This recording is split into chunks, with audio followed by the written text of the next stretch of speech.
I don't know if you all heard that announcement. Recording is in progress. So I'm Alicia Mowry. I am the Public Information Officer at the Delaware Area Career Center.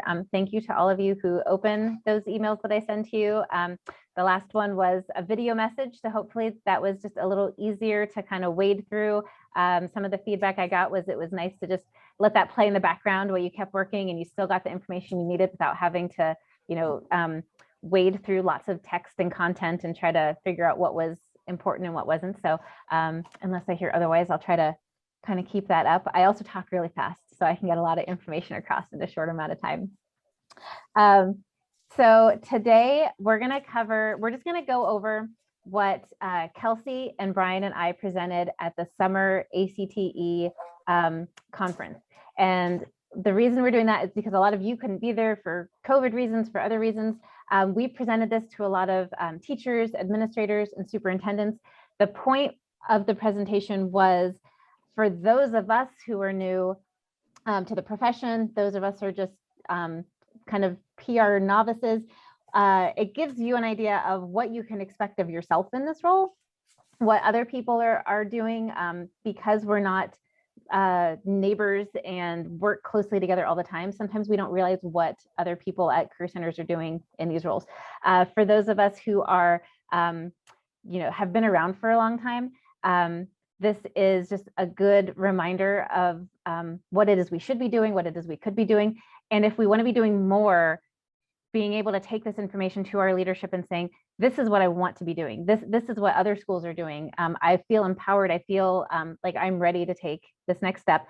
And if you're not being tapped into for some of these things, then again, you can take this to your leadership and say, you're missing out by not relying on me for these things that we should be doing. So without further ado, and then at the end of this presentation, we're going to just talk just briefly about logistics going forward for how we meet and what we talk about, because how we're able to meet changes daily. So I'm going to change my view since I'm recording, so I can share this screen. And hold on, give me 1 second. So for those of you who are using Canva or new to Canva, we put this presentation together in Canva. And hold on, I'm still sharing. I'm not sharing yet. Where's my share button? There we go, share screen.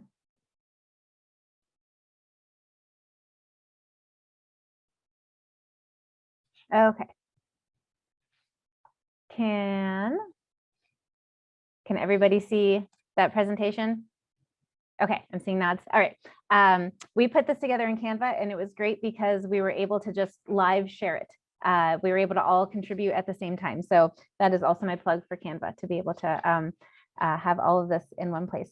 So I've introduced myself. I'm going to give Kelsey and Brian a quick chance to introduce them, and then we'll get started. Kelsey, why don't you take it away? Oh, you're muted though.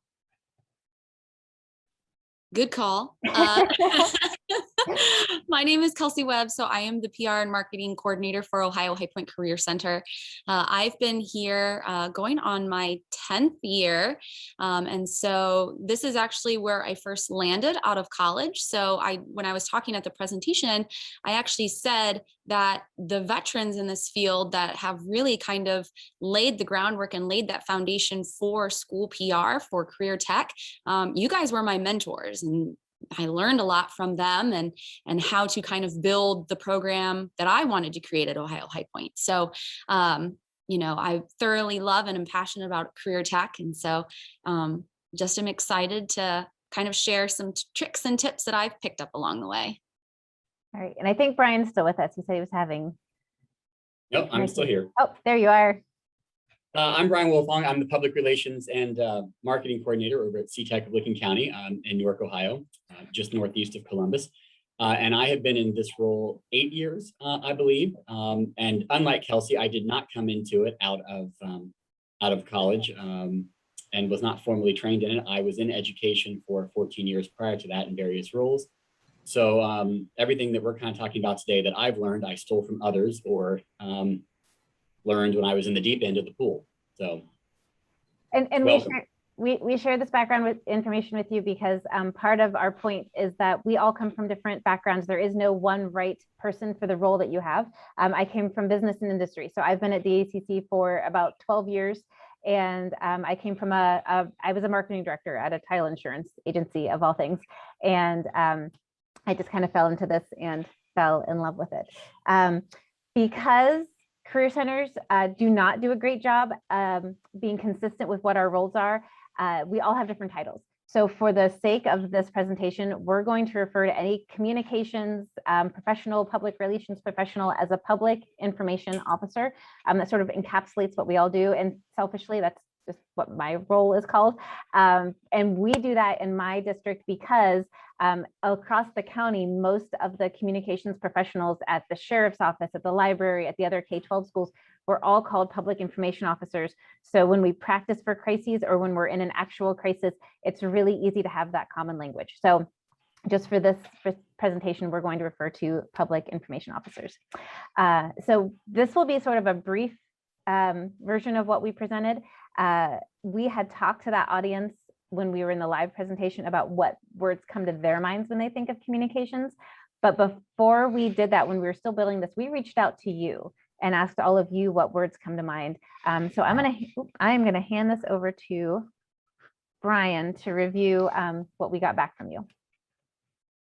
So again, these are words that you gave to us, and if you look there, especially in the middle, like strategic, community, relationships, advisor.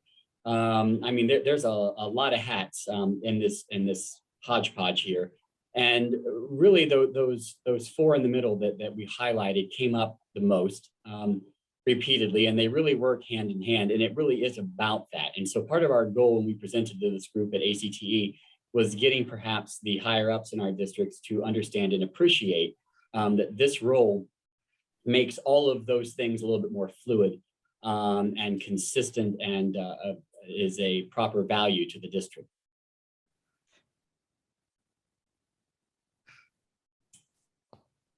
Was this you or me, Alicia? This is you. This is still me? This is you. So we also asked this audience because we want to keep them engaged. This is a long conference. They were tired. It was after lunch and after like some kind of cookie snack or something. If they could choose any kind of superpower, what would it be? And we gave them a couple of choices like flight, invisibility, bulletproof. But then we told them that as PR professionals, invisibility would be the superpower that we would choose. And part of that is because we found that a lot of school leaders maybe don't know how to use their PR folks, and the fact that they are invisible. Just because we are quote unquote the voice of our district doesn't mean that we're the actual voice. We are we help maintain consistency and branding, and so superpowers of invisibility. All of us probably write speeches or public articles in our superintendent's names, and getting them to understand that that's okay to put their name on it, even if they didn't see it prior, although I hope they did. Crafting talking points and things like that, that it's not about the PIO being out front. The PIO is that invisible voice behind the scenes that allows that to happen and crafts those messages. And take credit for it. It's okay for them to put their name on your work. And one of the things that the three of us found that we kept emphasizing to our school leaders was that our roles being invisible but involved allows us to stay invisible. It's when we're not involved and something happens that we are no longer invisible because we're the person out front taking perhaps some antagonistic questions, or we're delivering some bad news or a mea culpa or something like that. So that was a point that we really tried to hammer home was, we can stay invisible if we're in the room. And Alicia, I know, had an example of like when her superintendent gives interviews and things like that. So I think, for better or for worse, our names don't end up on anything. We weren't in the rooms, quote unquote, when things happened. So when your school leaders are looking around to other schools and they don't see that the PR person was involved, they may assume that the PR person was not involved, when in fact that public information officer coordinated the entire thing. So the examples I had talked to Brian and Kelsey about were, first of all, you know, a lot of our administrators have taken the superintendent's course, and one administrator came to me before he ever took the course. He came to me and he had to give a speech. He had to, you know, write something for the first time. Great guy, knows a lot about CTE, but hadn't really done a lot of public speaking. And I said, I got this for you. I'm going to write it up. Let's talk briefly about what your objective is. Wrote a speech for him, handed it to him, and he called me and he said, can I put my name on this? Like, that's plagiarizing, right? And I said, no, because I write speeches for everyone. I write speeches for everyone in the school. Your name's going to go on it. You're going to deliver it. I wrote it in your voice. This is custom for you. And he was just kind of blown away by that. So fast forward a couple of years, he took the superintendent's course and he called me up and he said, I have a funny story for you. He said, the gentleman that was leading the course that day was the superintendent at a very large school district in Ohio. And this gentleman leading the course had passed out copies of speeches that he had made to the whole class. And they all read the speeches, and this gentleman said, now, do those sound like speeches that I would give? And everyone in the class said, well, yeah, we've heard you say these words. We've heard you say this. And the guy leading the course said, I didn't write a single word of it. My public information officer wrote every one of these speeches for me. They know what I'm going to say, how I'm going to say it. They know what I'm thinking sometimes before I think it. And they wrote this for me. So the best asset you have is to keep your public information officer close by, keep them in the know as you're making decisions, as you're thinking things through, and then they can help you put that into words that are easy to understand. And then the other example I just wanted to share is when I'm in any kind of a media interview with my superintendent, I am in the room right there with them. Sometimes I have worked out the questions with the reporter ahead of time. I have generally worked through practice answers with my superintendent ahead of time. Sometimes I am sort of lobbing information at my superintendent if they're trying to think and talk at the same time. I'll say, hey, you know, remember that time you told me about this one story? Oh, yeah. And then they fill in the blanks. But when that story comes out in the newspaper, my name is never mentioned. I was never in the room. I was never there, but I may have coordinated the entire thing. And I imagine a lot of you have had that same experience. So that just kind of goes back to this whole superpower of invisibility. And, you know, I don't know if it's a trick of the trade, but some schools practice this. We tend to, maybe not as consistently as we should, but if it's bad news, it's my name that's attached to it. CTEC spokesperson said yada, yada, yada. As opposed to the superintendents. And, you know, you can argue back and forth about that for a long time, whether that's good or bad. I think it works because it associates her name with positive news. And on the inverse of that, when there isn't the PIO involved in decisions that perhaps have the potential to become public, you know, that not being in the room doesn't allow us to be invisible. You know, we got an example that was given to us of a district that had a data breach, which is very common nowadays. If you haven't had one, you will. And the administration was very bothered by it and wanted to keep it as low key as possible. And their insurance company had said, well, you know, your insurance covers this data breach recovery service, and we farmed this out to a different company, to a different lawyer, and they'll contact those who have perhaps been compromised, et cetera. And the problem was that this was a company that didn't know the local community, wasn't located even in the state, and they sent out some things that irritated the stakeholders. And then the district the PIO was involved in issuing some press releases and making some statements and kind of calming the waters. And perhaps had that been handled differently, that situation never would have happened. So that you know, being in the room allows us to stay invisible. That's a key thing, and I think something that most school leaders can appreciate. All right. So one thing we went over with this audience at the ACTE conference is what is school PR? What should we be expecting from our PIO? So and I won't go into great detail on these. We're going to give examples as we go. We're storytellers. We all like to hear stories. We'll get deeper into these, but I like a good checklist as well. So the liaison between the community and the district. You're out there in the community, you're hearing that feedback. Your administrators aren't always able to leave the school building.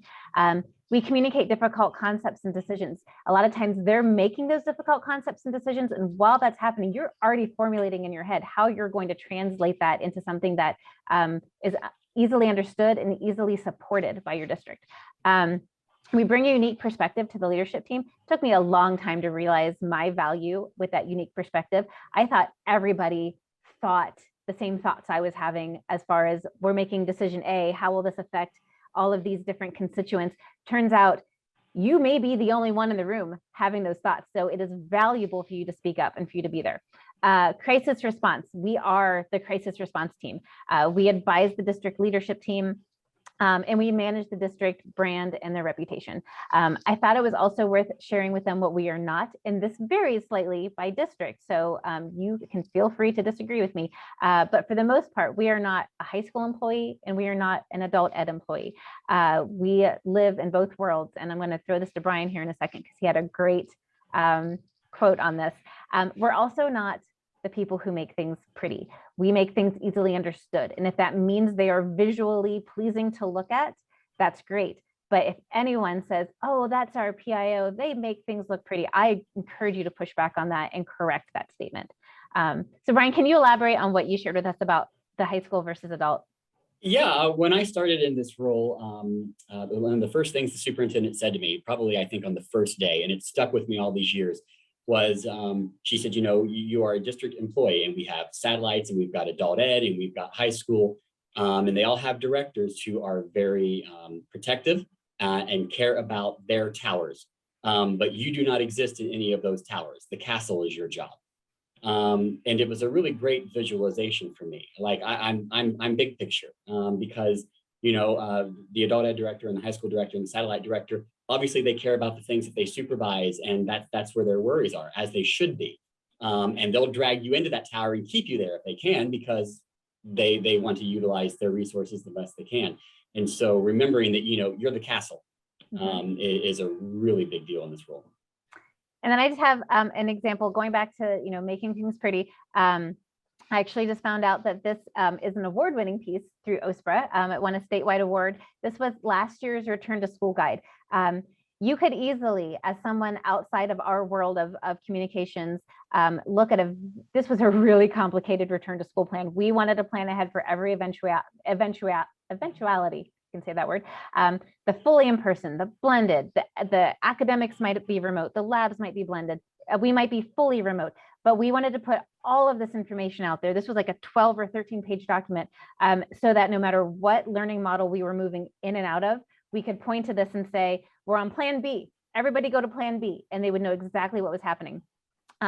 So if you were not in a communications world, you could look at this and say, oh, she made that look pretty. No, I took the incredibly complicated and difficult plans that we put together as a leadership team, and I made this easily digestible to our families. I made this into something that anyone could pick up and glance at and understand, and that was not an easy lift. So I appreciate OSPRA for acknowledging the work that went into this, but our leadership team really appreciated it too. All right, Kelsey, talk to us about non-crisis communication. So I think a lot of maybe administrators, superintendents, when they think of a school PIO, they think, oh, you're there in times of crisis, which is true, but 90% of what we do is non-crisis communication. And so that's important for them to realize and understand too, is that we are doing all of these very important things to help brand recognition, community relationships, and to really make sure that the community is supportive of our school and our students. So you'll see just a couple of things there of investing in your communications, facilities projects, programming, having your network of community people. So one of those examples is investing in your communications, being able to share all of that positive news, because one day you are going to have to make a withdrawal on those positive news stories. We were always told Ohio High Point is Logan County's. Apologize, I'm actually in the school building, so that was the bell to have a class change. But we were always told that Ohio High Point is Logan County's best kept secret, and we don't want to be a secret. And so showing that we're involved in the community, showing what our students are doing, whether they're winning competitions or doing community service work, being able to lay that groundwork that you're gaining support from your community members will then help if there is a crisis that will one day knock on your doorstep, or if you're going and asking your community for something like a facilities project. And so that's the next slide that kind of falls into that, is being at the table for those facility projects. You have people that are providing their time, their dollars, their tax dollars, and you need to be responsible to show where their tax dollars are going and how is this going to benefit the students to benefit the community. You are part of the community. How is this going to help your community grow and thrive? And so being at that table, being able to, again, break down difficult concepts, being able to show and highlight what's going on, and then being able to show the community members, your staff, your students, what's going on. And so this is just an example of what we do for our facilities projects that we're undergoing right now. We passed a levy in May of 2018. We're undergoing a $30 million renovation project right now. And so I'm constantly sharing on social media, here's what's happening in the building. We have a dedicated portion of our website to this, and I post weekly updates of here's where we stand in the construction process. And then we're going to have open houses and tours and everything else that family members, students, staff, community members can come in and see this facilities project. And it's always great to communicate. I had just this quick little story that you are always going to have people that say, well, I didn't know that was going on. They're not communicating. Well, my grandma used to always sit and look outside her window and not understand why her neighbor was mowing the lawn the way he was, or why he wasn't mowing the lawn. And you're always going to have a Roberta in your community that no matter how many times you communicate, no matter what your process and what your thought process is and how you communicate it, they're still not going to understand that path that you took. So if you continue to build that community support, you will have a whole community of people that can go to that Roberta and say, well, hey, if you went to the website and you read this article, or you saw this, or, they're spending our tax dollars wisely, keeping those people as your supporters in your district is going to be valuable for you. And again, show that what you do is non-crisis communication. It's building relationships, it's brand recognition, and it's making sure that you're an integral part of your community. Absolutely. And, one of the things, Kelsey, that this always reminds me of, I'm going to just flip back to this slide real quick for a couple of things.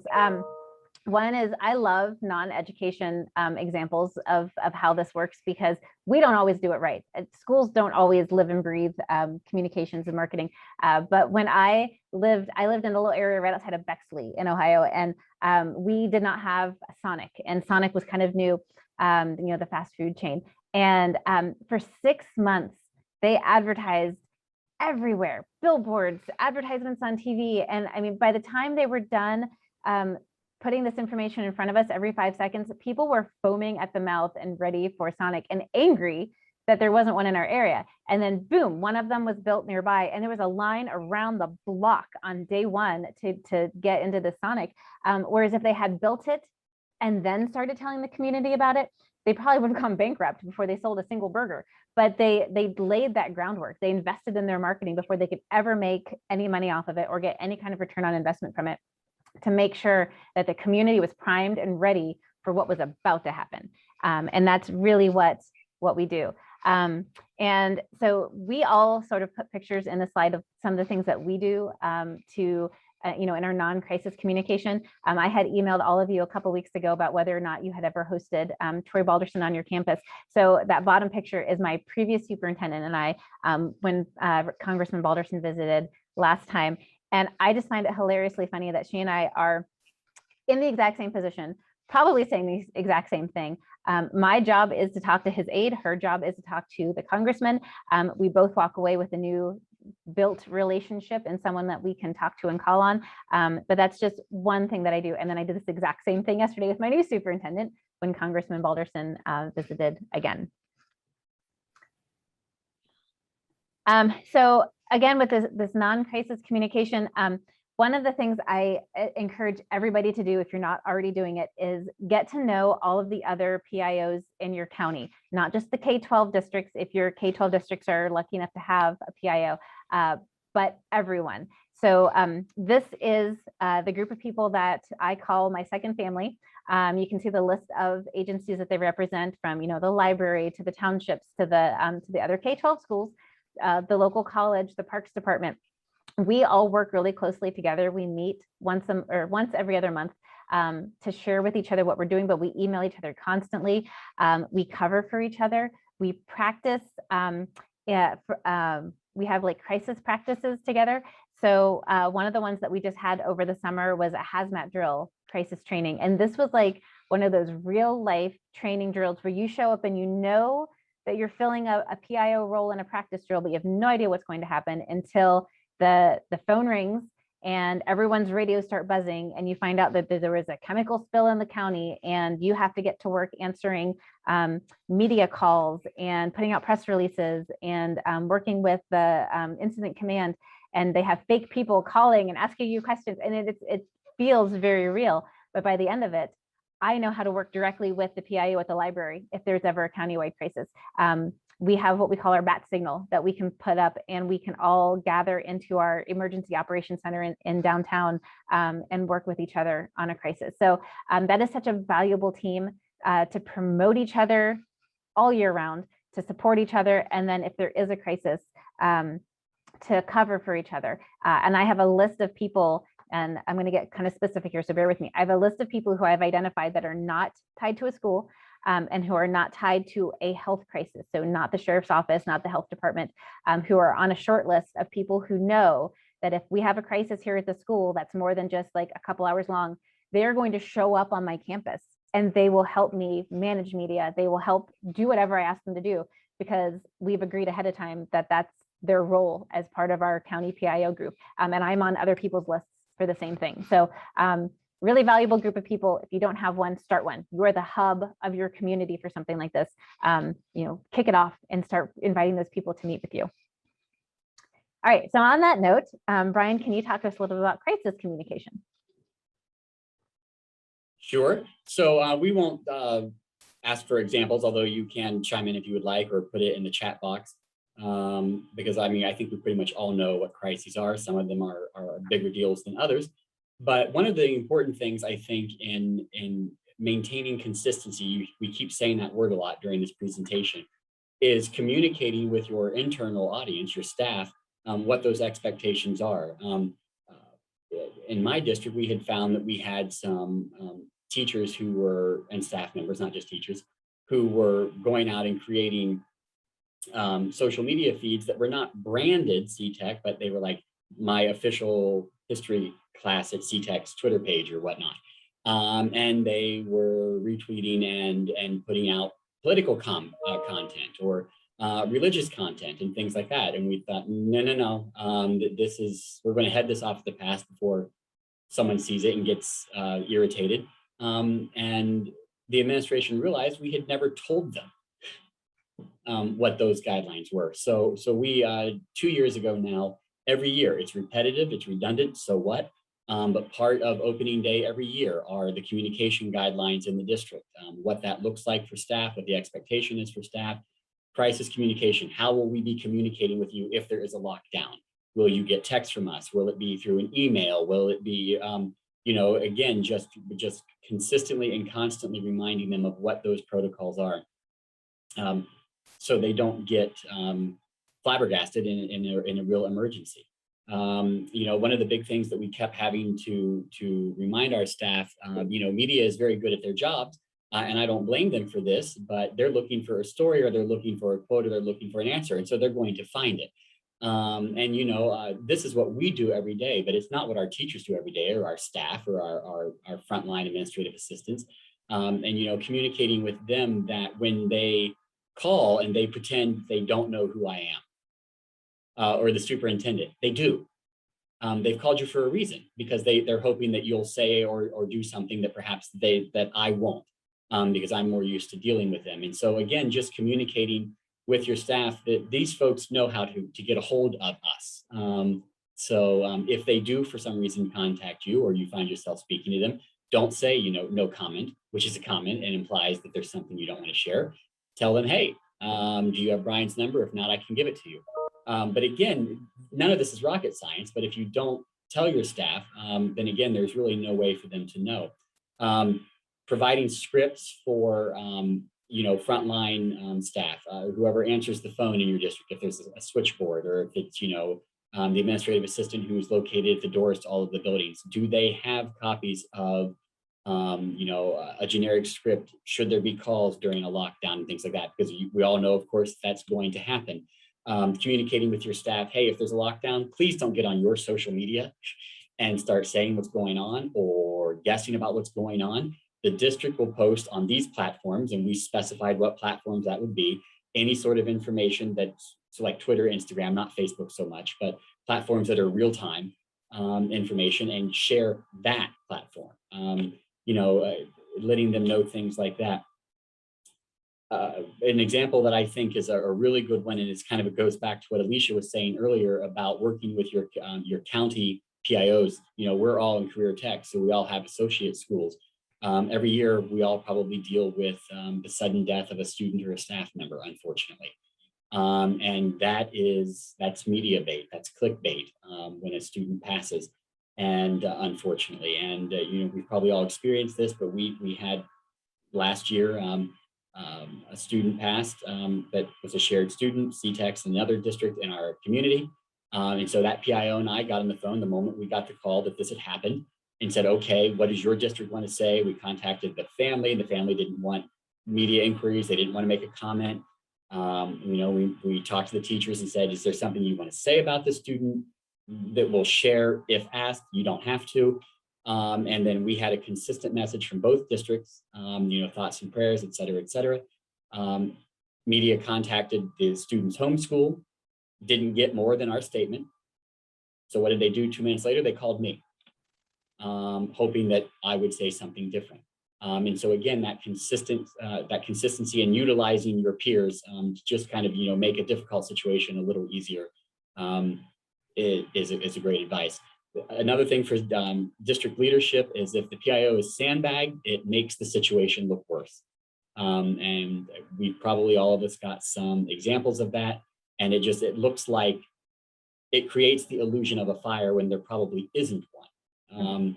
And Alicia will make some comments about this. Actually, right now is a good segue for that. Yeah. So I have an example, and I'm going to show you a video here in a second, but the minute I advance to the next slide, it's going to start playing. So here's the background on this video real quick. I don't know if you experienced this in your district, but the rule of thumb in our district is that the farther away I travel and the longer I'm gone, the worse the crisis is going to be. And we take this seriously to the point where we plan ahead for it. We take this as law in our district. So a couple years ago, I was preparing to go to the NSPER conference for a whole week in California. So I'm across the country, I'm going to be gone for a week. We know something's going to happen. And in fact, we knew something was brewing before I left. There were some allegations made against one of our teachers.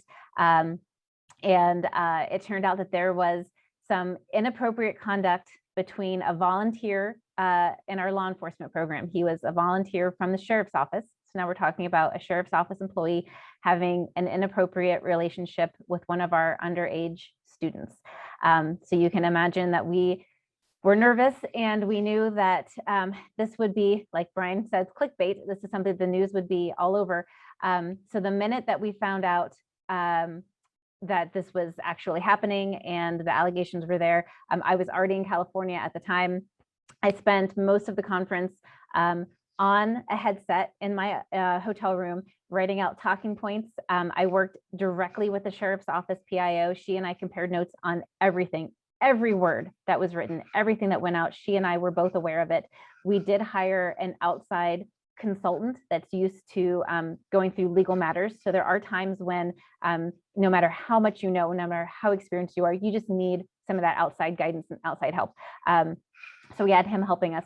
And then back here in Ohio, in our conference room, was my superintendent and our sheriff. And that was so valuable that the first thing that happened was the sheriff dropped what he did and he came to our district, and we all worked together on our messaging. And I'll tell you, these two people, the sheriff and my superintendent, are very analytical, very strong people. They are not touchy-feely, let's talk about our emotions people. And so we had to put our feet down and tell them, you have to say how you feel about this. You're going to make a statement before this even hits the media. You're going to make a statement on video together. You're going to say how you feel about the situation, and you're going to tell everyone what's going to happen next. So we acknowledge it. We say how we feel. What are our action steps? That's all we need to share right now. And then we put this video that you're about to see, we put it in an email to our families. We sent it to my media contacts, and we sent it to our staff first. I put that in reverse order. So I always send it to your staff first. Then we sent it to the families and sent it to the media, basically, boom, boom, boom, back to back. But this is the video that went out. Oh, nope, sorry. We're here to provide a brief update regarding a corrections officer with the Delaware County Sheriff's Office who was recently indicted for inappropriate and illegal sexual behavior with a teenage student at the Delaware Area Career Center. This corrections officer was volunteering at the Delaware Area Career Center when information was brought to our attention regarding inappropriate and illegal activity. The Sheriff's Office immediately placed that employee on administrative leave while beginning a thorough and diligent criminal investigation. As a result of that investigation, the Delaware County Prosecutor's Office has returned a multi-count indictment against this employee. We will continue to proceed with the appropriate employment action against this employee. Here to confirm that this behavior and these actions are inappropriate and frankly disgusting and have no place in a law enforcement agency. We're extremely grateful for the cooperation and the relationship that we have with the Delaware Area Career Center.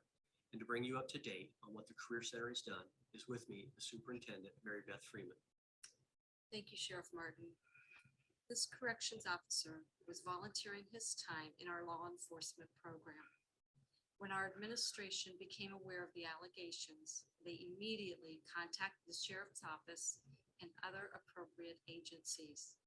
We have worked with Sheriff Martin to ensure that justice will be done. These allegations disgust me. I have worked my entire career to protect students. We have approximately 25 procedural safeguards in place to protect our students, and we continue to review and strengthen those safeguards in order to prevent this from happening in the future. If you are aware of any student or former student who may be at risk, please encourage them to contact the Sheriff's Office. If you need to speak with me, you may contact me directly. Thank you. So that video went out before any news hit. And I'll tell you, the questions were minimal, because between that and the small amount of information we put in the email, there was nothing left to ask. We just laid it all out there and said, here's what happened. Here's how we feel about it. Here's what we're doing moving forward. It was uncomfortable to hit send on that email. It was uncomfortable to get out in front of it.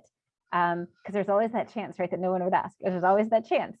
But this was the honest thing to do. It was the right thing to do. And I think our families and our community and even my media contacts, I have good partnerships with them. They appreciated that they were just handed the information.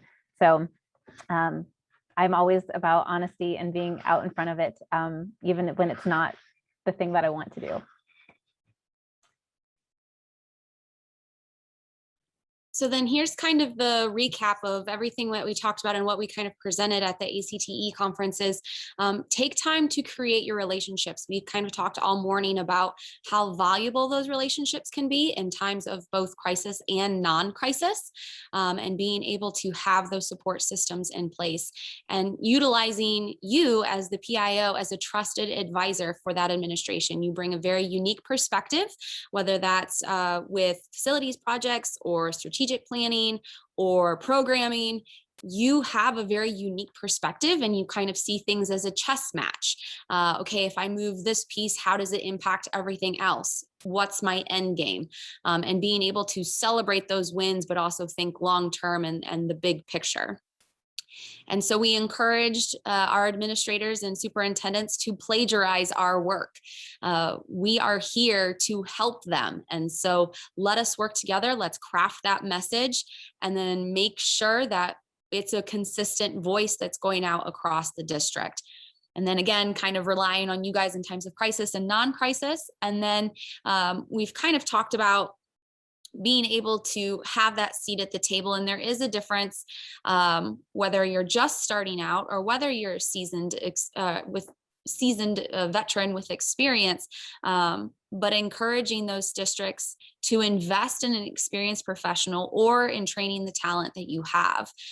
We all have strong skills and the ability to make big changes. We need to make sure that we have the support of our district and our superintendents to give us what we need in order to grow and help them do their job better. Absolutely. So I'm going to stop sharing. Hold on, let me find my mouse here. Okay, I'm going to stop sharing. I just had one more quick thing to add. So I mentioned that I'm part of NSPRA, and I like to go to the NSPRA conference every summer. And if that's not something that you're part of, in addition to OSPRA, NSPRA, and OACTE, because you got to cover the whole alphabet of acronyms. But at this last summer's NSPRA conference, I jotted down some phrases. There was someone who gave a presentation about, the power of what we do. And I want you to hear, there's 4 phrases that I jotted down that I like to look at, that I like to remind myself of. He said, so these are not my words. He said, we are the primary source for truth and real-time decisions. So when you're looking at those crisis situations, when you're wondering, like, am I just trying to get information out quicker than my teachers? We are that primary source for truth and real-time decisions. Our stakeholders don't care about how much you know until they know how much you care. So it doesn't matter how much information we put out there. If they feel like we don't care about them, about their well-being, about our community, they're not going to listen to anything else. So that comes first. During crises, we are the pillars of strength, fortitude, and guidance. So think back to the last crisis your school district had. When I picture mine, there were a lot of people just kind of in panic mode, not sure what to do. They're focused on the kids. I was calm. I had to think through all of the details that were going to go out to our community. People were going to hear about this crisis through me. So I had to be the one full of strength, fortitude, and guidance as far as what would happen next. In fact, our superintendent wasn't even on campus, so a lot of that fell to me. We share factual information in a thoughtful way. So that factual information, all those decisions that are coming out of your leadership team that hopefully you also have some, say and then some guidance, that information flows out of our departments in a very thoughtful way. And that thoughtful part, I think, is really key to how people hear it and support it and are able to understand it. So all of that to share with you what your leadership teams may have heard at this conference, what's being shared out there. And I'll also tell you that Kelsey is not able to join us, but in October, we are scooping up Kendra, and Brian and Kendra and I are going to share this similar information at the OACTE conference in October. So that's the Ohio Association of Career Tech Superintendents. So hopefully your superintendent will be at that conference in October, and we'll reiterate a lot of this. We'll do it in discussion forum style. So our superintendents will be sitting there right there next to us, nodding as we say all these great things about being a PIO and what we contribute. They'll be just agreeing with us and supporting what we say. So after that conference is a good chance to pressure them to get some things perhaps reorganized or operating a different way if needed. Yeah, so just know when they come back from that, if they don't talk to you about what they heard, I don't know what the format is, if they'll have the option to come to our session among other sessions, or if everyone will be part of this. I need to get with Maggie Hess and find out what that format will look like, but I will keep you informed and make sure that you're aware of what we're sharing with them. Does anybody have any questions about what we presented, or anything that you want to add on that's valuable to all of this? Open up the floor for comments. Yes. Hey, Monica. I just wanted to follow up with that crisis that you had. And do you feel that you're going to continue to have that issue when there's a trial and possibly sentencing? Because we have a similar issue that's coming up very quickly. Yes. So this actually happened about 4 years ago, 3 or 4 years ago. And it did take a while to completely play out. So that was the only announcement that we made. Everything else we did was just responding to media questions. We put ourselves out there at the beginning, and we basically laid it all out there and said, you know what we know now. Everything else, it comes from the prosecutor's office, it comes from the sheriff's office. So especially since we're dealing with a minor, anybody who called me for questions, I would shoot it back to the prosecutor and the sheriff. But I will tell you, because of my relationship with those county PIOs, I was the first to find out about sentencing. I was the first to find out about anything, because the prosecutor PIO and I, we know each other's kids' names. We're friends on Facebook. We talk about kids stuff on the weekends. She called, sorry, that's my bell. She called me and said, heads up, this is probably happening in 20 minutes. I just want you to know your phone's going to ring. So that relationship was so valuable in that situation that I wasn't constantly caught off guard with the media, even if I couldn't share anything. But Monica, if you need to talk about anything as far as like counseling students, like we had a whole year of fallout from this. So I'm happy to, offline talk to you about other stuff. Yes, that'd be great. Thank Okay, you. sure. Anything else anybody wants to chime in on or ask about? Anything that we said you were like, oh, please don't say that in front of my superintendent. I don't want them to hear. I don't want them to hear that message. I don't want to be called upon in a crisis. No, I'm kidding. We're all called upon in crises, right? Okay. All right. Well, I want you to know that whether you're new or you're a veteran, I mean, we're all dealing with stuff we've never dealt with before, even before COVID. Every day we're dealing with things we've never dealt with before. So know that, Brian and Kelsey and I and Kendra, and I'm sure there's a number of us on here who have gone through all kinds of oddball situations. So this group is one that you can reach out to. If you do one of those all call emails, there's probably someone who has gone through whatever it is you're dealing with right now. Like Monica said, oh, we're dealing with that same situation. Well, I did it 4 years ago. I know that others have unfortunately gone through it too. So reach out. We are here to help each other. If there's no questions or comments, I'm going to move on because I know we're all really busy. Yes, Kendra. Hi. Hi, Kendra. Hi. I just wanted to bring up a situation that we just had, and hopefully nobody has to deal with this, but just something to keep in mind because it comes out of nowhere. The attack on the airport in Afghanistan, one of the one sailor that was involved was an EHOV alumnus.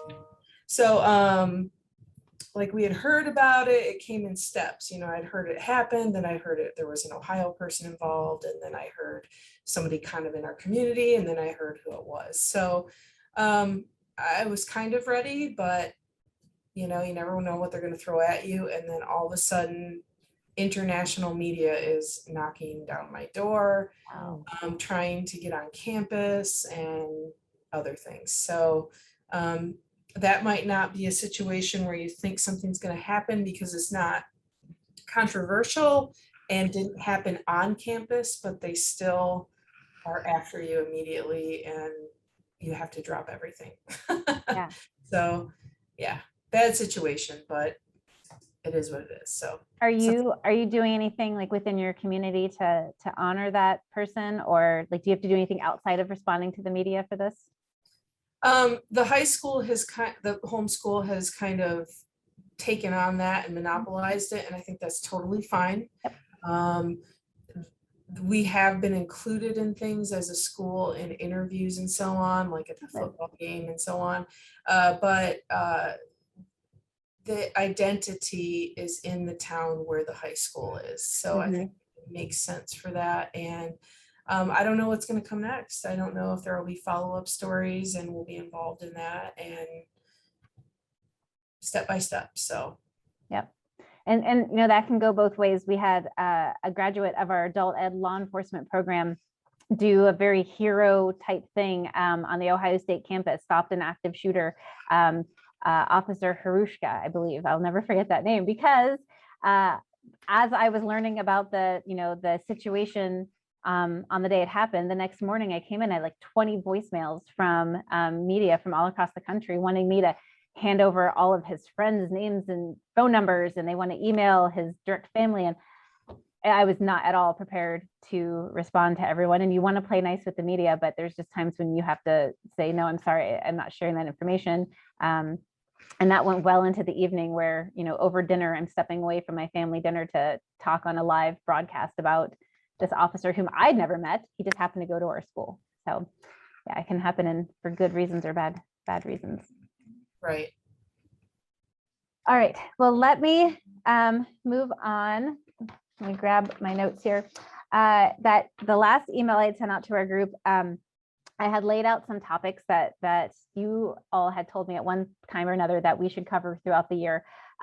This was one of them that we never got to cover last year. It was just like the value of communications and what we do. So I will send out this recording. Hopefully it recorded the actual presentation that we shared, because I'm a dual screen. So hopefully that worked out, and I will share it. And if you need to share this with your leadership team or anyone else, please feel free to do that. Know that we're always a resource for you if questions come up. In October, we were originally going to talk about what from our year of COVID would we keep doing that worked well, like, virtual information sessions in our district were so valuable because people didn't have to travel to our district. They could just jump on a computer and hear from our principals. But what pre-COVID things would we want to bring back and start doing again? By October, we may just be saying, what from COVID did we do great, and how are we going to capitalize on it and keep on going? Because I don't know what this Delta variant is going to look like. But Mary, I'm going to look at you. I haven't actually asked you to do this yet, but you and Michael Rice were going to kind of cover this topic at the summer conference before plans changed. So I may be talking to you about revisiting this idea. And if anyone else has things that they feel passionate about, that they did really well during COVID, that they never want to give up no matter how much we do in person again, reach out to me, because we would love to hear from you at our October meeting. That date has not been set yet. I usually wait to get our presenters and then I work around their schedules. In December, we were going to meet in person here at DACC and talk about how we can all work together for some statewide communications about CTE month. CTE month is in February, and we all tend to just kind of like scramble and do our own things. But if we can work together and have a cohesive message, that takes a lot of the load off of every individual person. I would love to get a couple of volunteers that would kind of take the lead on this and maybe present some ideas and maybe even work on some graphics or things that we can all share. This is that kind of thing that you can do and get recognized by your leadership or your superintendent. So if you're looking for opportunities to really kind of wow your leadership team or superintendent, to be able to say, hey, I put together the statewide CTE month campaign that all the other career tech schools are utilizing right now. This is a great opportunity to do that. So please send me an email. I will also send out an all call for volunteers, but that would be much appreciated by this group. We were going to meet here at DACC in person. As of now, we have stopped all visitors. We're not having meetings on campus. So I'm going to look to see who else is centrally located. Ryan, you guys are centrally located. I don't know if you'd be able to host anybody. I'll reach out to you separately. If we feel like we can safely and want to meet in person, there are some other options, but it can't be here at DACC. Or we could do it virtually again. I would love to meet in person if we can, just because I feel like that makes such a big difference. It brings everybody together a little bit. So that was December, is planning for CTE month. And then in April, we're looking at maybe jumping on the OSPR conference. It's in Westerville, so like kind of central Ohio-ish, right outside of Columbus, to have just kind of a non-agenda get together, big sigh of relief that the school year's just about over, and kind of see each other in person one more time. So that's the plan for the year. There are a handful of us that we're putting together a calendar of dates, things like Pharmacy Tech Day and Law Enforcement Day, and they are just as busy as the rest of us, but working behind the scenes to put that calendar together for us. Once we have it, it'll be easy to keep up year over year, but that's a really easy kind of social media post kind of thing to keep up on, keep your social media positive, and be able to anticipate when those days are coming up. So I appreciate those ladies for putting that work in, and they'll follow up with us when they've put that calendar together. So I think that is everything we have to cover today. Anybody have any questions or want to just raise their hand right now and volunteer and say, I'd like to take on CTE month for the group? And if not, I will email all of you and beg for volunteers. All right. Well, thank you for coming today. As always, it's really good to see you, even if it's just seeing your name in a little black box. It's nice to know that you're here. If you need anything, if you have any questions afterwards, please email Brian or Kelsey or I, and we're happy to, we were paying it forward. Like Kelsey said, we've learned from so many people who are doing this before us. We want to pay it back, pay it forward, and pass that knowledge on to other people. So, all right, have a great rest of your day. I appreciate you being here.